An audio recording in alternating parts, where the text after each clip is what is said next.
मित्रों, अभिव्यक्ति चैनल पर आपका फिर से हार्दिक स्वागत है और मैं वेद गुप्ता आपकी सेवा में उपस्थित हूँ। इस श्रृंखला की पिछली कड़ी में हमने क्रेडिट कार्ड के जरिए होने वाली कुछ फायदों के बारे में बताया था। मित्रों, आज की कड़ी बेहद खास है और आप सभी के लिए सबसे ज़्यादा ज़रूरी भी। इस कड़ी में आप जानेंगे मिनिमम अमाउंट ड्यू के बारे में, जो बैंकों का इस कदर खतरनाक हथियार है जो आपको महीना दर महीना राहत देने के बहाने खोखला करता जाता है और अंत में आप एक कभी न खत्म होने वाले कर्ज के जाल में फंसकर छटपटाते रह जाते हैं, या शायद उस दिन को भी कोसने लगते हैं जब आपने पहली बार क्रेडिट कार्ड लेने का फैसला लिया था।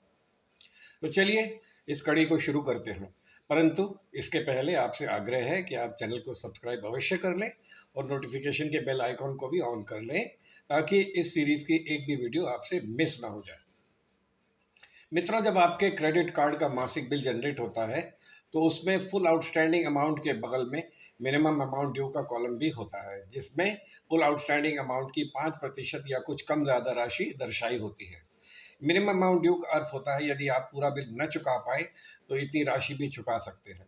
तो किस तरह क्रेडिट कार्ड का मिनिमम ड्यू पेमेंट करने से आप फंस जाते हैं कर्ज के जंजाल में, इस वीडियो में विस्तार से समझेंगे। मित्रों, पिछले वीडियो में हमने क्रेडिट कार्ड को काम में लेने के कुछ फायदे बताए थे। उनमें से एक था रिवार्ड पॉइंट जमा करने का मौका। अब हमारी आगे की बात को कुछ इस तरह से समझिए। यदि आप एक जागरूक कस्टमर हैं और आर्थिक तौर पर सक्षम भी, तो आप निश्चित ही अपने बिल का पूरा भुगतान करते होंगे। यानी आपको फ्री क्रेडिट पीरियड भी मिला और रिवार्ड पॉइंट्स भी।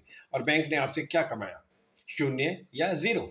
दूसरे शब्दों में, बैंक ने उधार राशि पर उल्टे ब्याज का नुकसान ही उठाया। यानी आप बैंक के लिए प्रॉफिटेबल कस्टमर नहीं हुए।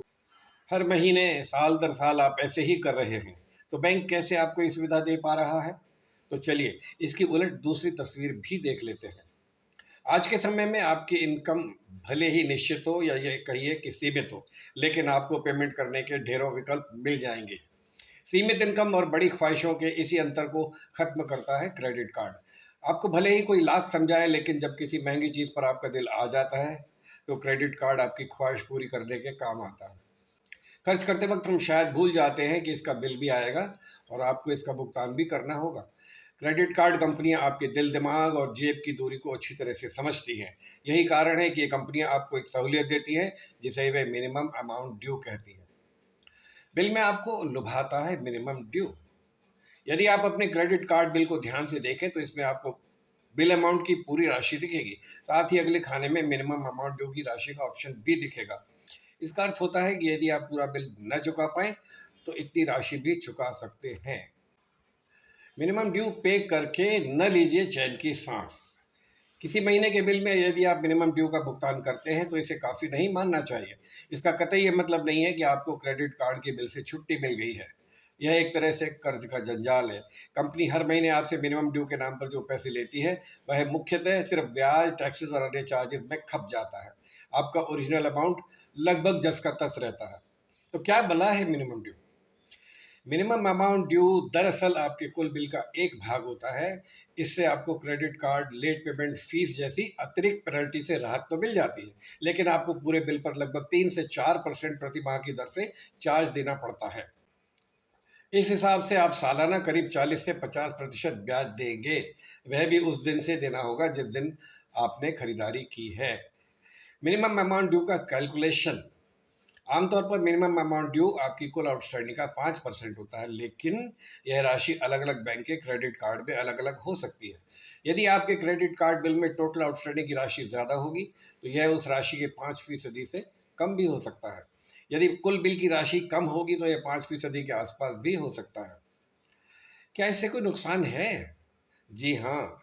क्रेडिट कार्ड बिल में सिर्फ मिनिमम अमाउंट ड्यू का पेमेंट करने पर आप कर्ज के जाल में फंस सकते हैं, क्योंकि इस अमाउंट का इस्तेमाल इंटरेस्ट के पेमेंट के लिए किया जाता है, न कि प्रिंसिपल अमाउंट के पेमेंट के लिए।